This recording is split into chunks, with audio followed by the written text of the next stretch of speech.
2:47 local time. In the dark waters of the Black Sea, the radar of a Russian patrol boat detects the impossible. The signals are faint, almost ghost-like.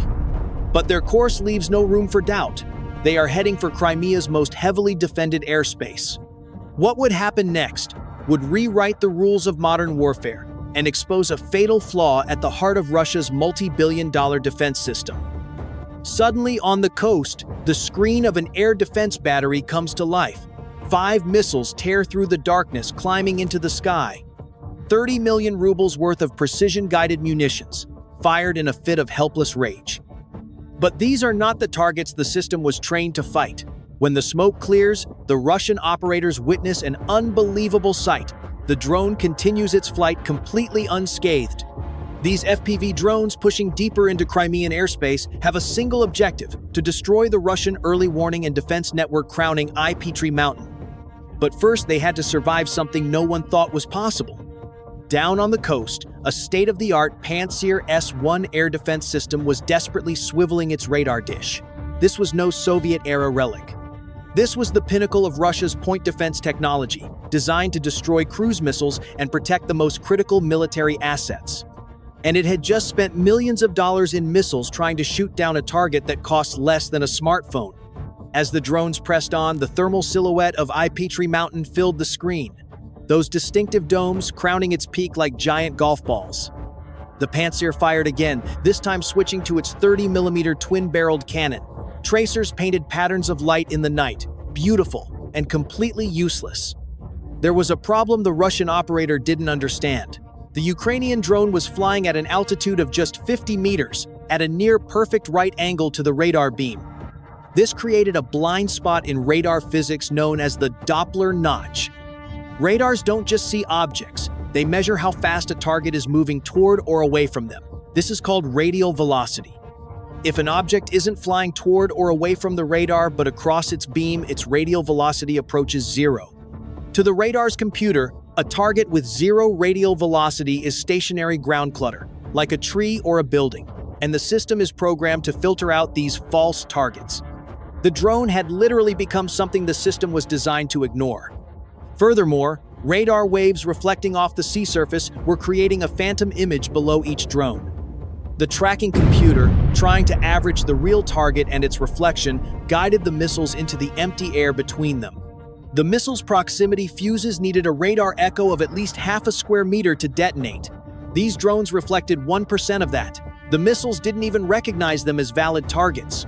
As the Pantsir operator tried to figure out why his system had turned into an expensive paperweight, more drones appeared on his screen.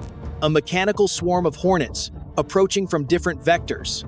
Just then, an Su-30 fighter jet tore into the pre-dawn darkness. This was Russia's answer to the F-15, equipped with a radar claimed to be able to track a golf ball in space.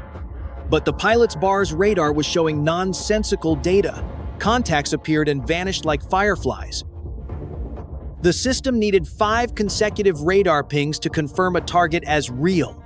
But these drones would drop below the radar's noise floor after 2 or 3 pings. Their signal became indistinguishable from background static. This caused the computer to constantly reset the target tracking file. Frustrated, the pilot launched an R-73 heat-seeking missile anyway, a 20 million ruble marvel of engineering designed to hunt down fighter jets through the most extreme maneuvers. The missile accelerated to Mach 2.5 inches seconds. It closed in on the drone, closer, and then veered off as if it remembered something else. The problem was heat. The R-73 is designed to hunt for the massive heat signatures of jet engines burning at 1,000 degrees Celsius. These electric drone motors ran at 50 degrees, barely warmer than a laptop. The missile's infrared seeker couldn't even see it until it was closer than 500 meters. By that point, it was too late to correct its course. The pilot fired 3 more missiles. A total of 80 million rubles of ordnance vanished into the darkness. As a last resort, he fired his 30mm cannon. But the computer calculated the firing angle assuming the target would fly in a straight line. The drone's random 2-meter jinks every few seconds translated into 10-meter misses kilometers away. The computer was solving last second's problem while the drones were already creating a new one. So how did these drones get there? Why hadn't Russian radars spotted them sooner? The answer lay not on land, but at sea. 10 kilometers off the Crimean coast, right under the Russians' noses, unmanned surface vessels USVs were waiting quietly in the waves. To the radars on Ai-Petri, these boats were completely invisible. The secret wasn't high-tech, it was simple geometry. From its altitude of nearly 1,100 meters, the radar's downward-looking angle was limited. It physically could not see anything below 43 meters in a 10-kilometer stretch from the coastline. These boats were riding just a few meters above the waves. The Russian defenses were being hit from inside a massive blind spot of their own creation. Moreover, these boats weren't just launch platforms. They were a communications relay. Ukrainian operators were piloting the drones from a control center in Odessa, hundreds of kilometers away.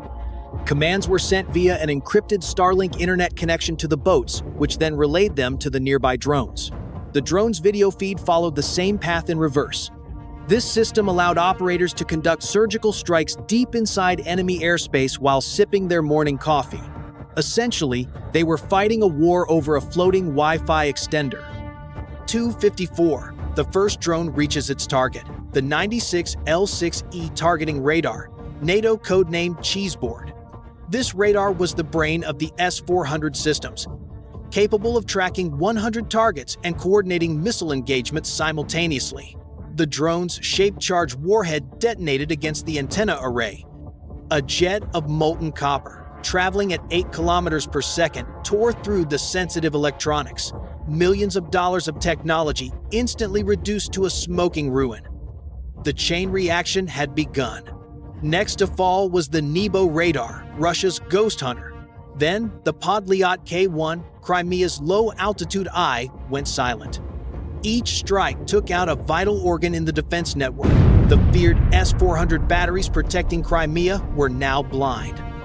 They relied on Nebo for early warning, Podlyat for low-altitude tracking, and the 96L6E for targeting coordination. Without them, they were just very expensive lawn ornaments. The final blow was struck against the Ai-Petri command center. The reinforced door was ripped apart like a work of art. The servers, the cables, the classified documents inside, the entire nervous system of Western Crimea's air defense was engulfed in flames.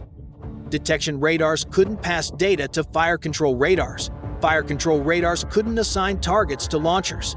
The launchers had no information to guide the missiles. Every link in the chain had been broken at once. As dawn broke, the smoke rising from the peak of Ai-Petri Mountain heralded a new era of warfare. This attack hadn't just destroyed a military facility. It had destroyed an illusion, the illusion that multi-billion-dollar defense systems were invincible. Ingenuity, geometry, and cheap technology had triumphed over brute force. The battlefield now belongs not only to tanks and jets, but also to the electric motors humming silently in the dark. And this new reality would be enough to give strategists around the world sleepless nights.